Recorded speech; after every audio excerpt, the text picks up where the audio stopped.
Hi classmate! Ito po yung first day namin and grabe, nakakahinayang lang kasi nakasabay po namin sa airport si Lee Min-ho. O, di ba? Kaya lang kami, nandun kami sa lounge kumakain. Sayang, ma'am, hindi yun ako pasilimin ko. Stop it. Stop it. Pamibit kami doon. Uuwi siya bukas. Nakakainis ka ng mismo. Kayo mismo dati. Nagkakagulo na pala sa labas. Hindi mo lang namin nalaman na kwento na lang sa amin. O, di ba? Sayang. But anyway, classmate, yun na, bimahe po kami. And pagdating po namin ng Korea, alam nyo ba, classmate, ng isa sa pinaka maganda mag-check-in or dumating sa isang country na pupuntahan nyo, mas maganda mga 6 umaga or mga 11 before ng umaga dumating na po kayo. Kasi bakit? Kasi kadalasan po ang check-in ng mga hotel mga 2 or 3. Kaya ang ginagawa namin minsan, katulad ngayon, ang naging ginawa po namin, pag dumating kami dito, siguro mga, anong oras na dumating, mami? Mga 6 a.m. Tapos pagdating po namin, diretso syempre, biyahe pa. Then diretso na sa hotel, iniwan lang yung mga gamit. At pumunta na po kami sa Namsan Tower. Di ba? Actually, pangalawang punta ko na dito kasi nung last January galing din akong Korea. And pumunta din kami ng Namsan. Okay? Kasi yung unang punta namin, yung first na, is may van kami na dinaretso kami sa taas. Kaming dalawa po ngayon niti, nag-DIY po kami. Napakagaling. Nag-taxi lang po kami papunta doon. At yung taxi, hindi ko alam kung bawal ba sila umakyat. Kasi binaba kami doon lang mismo sa pinakababa. At ang malupit dyan, naglakad po kami. Malay ko bang hiking po talaga yung nangyari po sa amin. But anyway, classmate, ang pag-uusapan natin, may nagtanong kasi sa akin na sabi niya, paano po ba gumawa ng tamang desisyon? Okay, ngayon hindi na pag-usapan natin. Paano ka nga ba gagawa ng tamang desisyon? Actually, napakasimple lang naman yan talaga. Ang paggawa ng desisyon, ng tamang desisyon, dapat alam mo muna kung ano ang goals mo. You need to identify kung ano ang goals mo. And ngayon, lahat ng magiging desisyon mo, dapat connected na mismo dun sa goal na yon. Hindi na pwedeng hindi connected. Example, gusto maging successful sa career. O ang tanong, kung magkakaroon ka ng love life, anong connection ng love life sa career? Anong connection ng pagiging tamad mo sa career mo? Anong connection ng pagiging madrama mo sa career mo? In short, the moment na meron kang gusto, dapat lahat ng decision makings mo, lahat ng ginagawa mo, lahat ng binabasa mo, lahat ng pinapakinggan mo, dapat lahat connected na lang dun sa goals mo. Kasi katulad sa amin, goal po namin makarating dun sa tower. Di, ang ginawa ko, tumitingala lang kami. Teka, nasa na ba yung tower? O nandito yung tower? Okay, tara, lakad tayo. Habang naglalakad kami, syempre dapat lahat ng lakad namin, palapit kami ng palapit sa tower. Kasi kung naglalakad kami, napalayo kami ng palayo, ibig sabihin, mali po yung ginagawa namin. Okay, kaya ganoon lang din po sa life na, di ba, lagi kong sinasabi to sa inyo, classmate, na parang, example, ang kumain ka ba ng kumain, mali ba siya? Depende.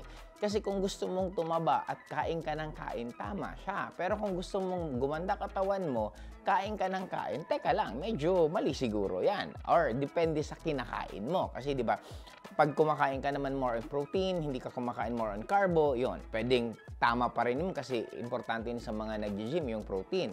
Kaya sa aking classmate, don't complicate things na lalo pa isa pa pala, wag kayong makikinig sa lahat kasi maguguluhan po talaga kayo.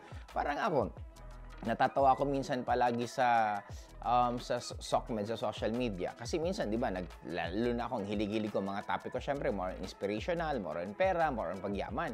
Biglang may mga magko-comment na gagamitan ka naman ng mga Panginoon, religion, di ba? Kaya lang sabi ko, hindi naman religion pinag-uusapan natin. Bakit nyo isisingit si God? Bakit nyo isisingit si Lord? Di ba? Pinag-uusapan po natin kung paano kayo pwedeng magbago buhay nyo.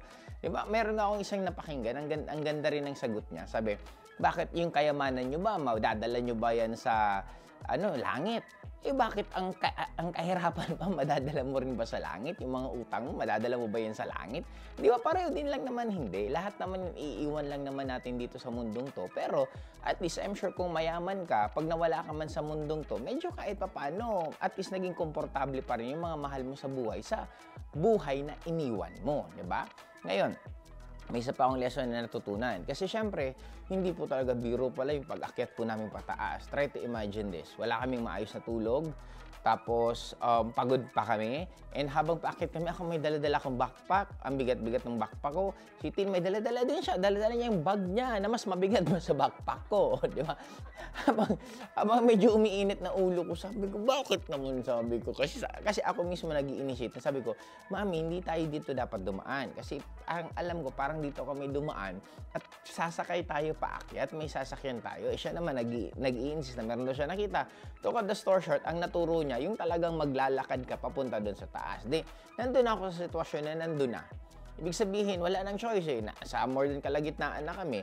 Alangan naman bumalik ka pa ulit. Di pag bumalik ka pa, lalo ka rin napagod. Then sabi ko, in-enjoy na lang namin yung moment na habang packet kami, nag-picture-picture kami, naghanap kami ng mga magandang view na pwede kami magpa-picture. Tapos habang may mga upuan, nagpapahinga kami. Then doon naman kami minsan nagte-text, nagfe-Facebook or nagte-TikTok. Ibig sabihin, classmate, ang buhay mo, the moment nagkaroon ka ng gusto na goal, hindi yan lahat maganda ang mangyayari. Laging meron dyan mangyayari nang hindi mo gusto or hindi mo control kasi normal lang yan.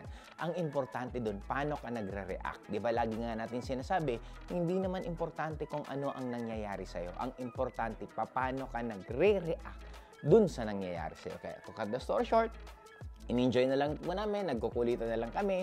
And ako sabi ko, sakto. Kasi topic ko talaga habang nasa aeroplano ako, ano kayo magandang topic ko? Hindi naisip ko talaga yung paano ka magkakaroon ng tamang decision making papunta sa goals. Sabi ko, sakto, bagay na bagay ito sa gusto kong sabihin na topic ko. Kaya, in short, nakagawa pa ako ng vlog, nakakuha ako ng mga feelers, nag-enjoy pa kami, nakapag-exercise pa kami. Kasi habang nasa taxi po kami, nung papunta kami dun sa Namsan